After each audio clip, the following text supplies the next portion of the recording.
Hello, welcome to Chingster's video on solving one-step equations.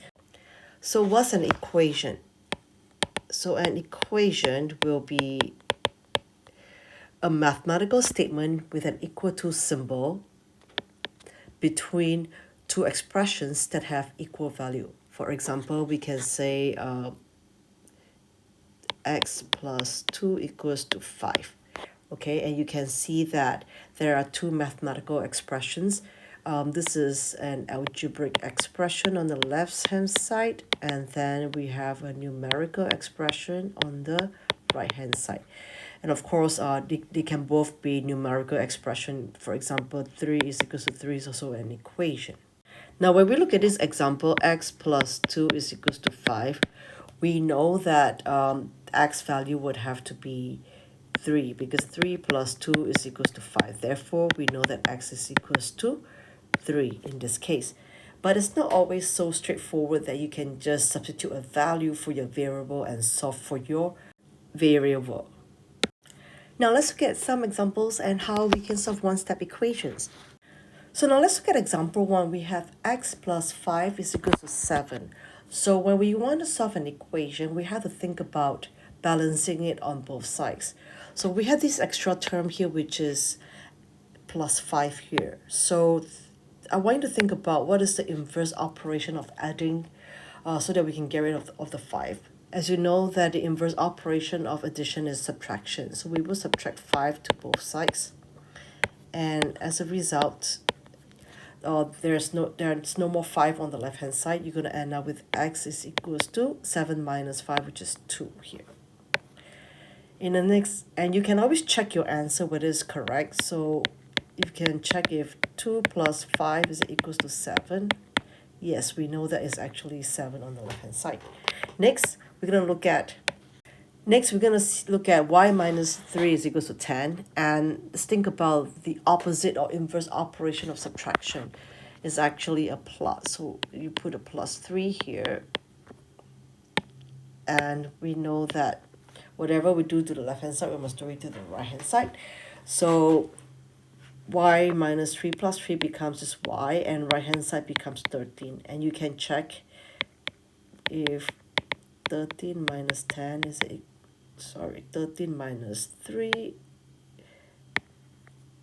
does it equal to 10? Yes, we know that it does equal to 10. That's great. For the next example, we have 4m is equals to 12. And you look at the left hand side, the operation that we have here is actually multiplication. So the inverse operation of multiplication will be division. So left hand side, we're going to end up with just m is equals to 12 divided by 4 is 3. And you can check, right, whether 3 times 4, I should put 4 times 3 is equals to 12, and then we know it equals to 12. For example 4, we have n divided by 5 is equals to 2.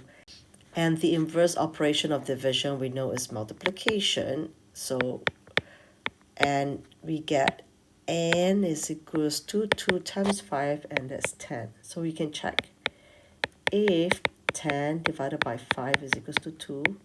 Yes, we know that is correct. And for example 5 is more complicated here.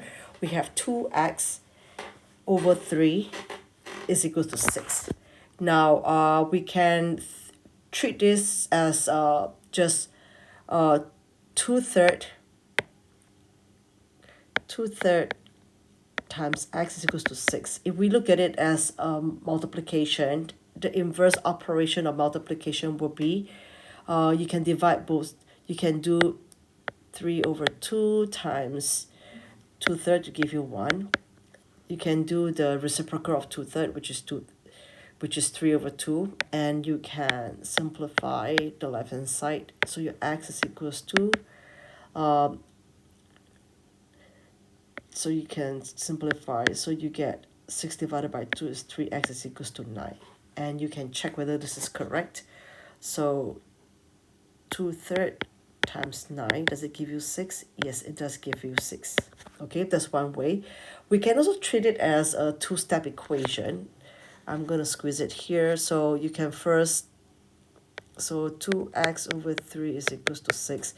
You can first multiply both sides by 3. So you're going to end up with, so you cross out. So you get 2x is equals to 18. And then you can divide this by 2. So you're going to get x is equals to 9. You get the same answer.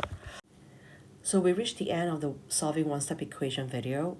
You can now move on to solving two-step equation video after doing some practice.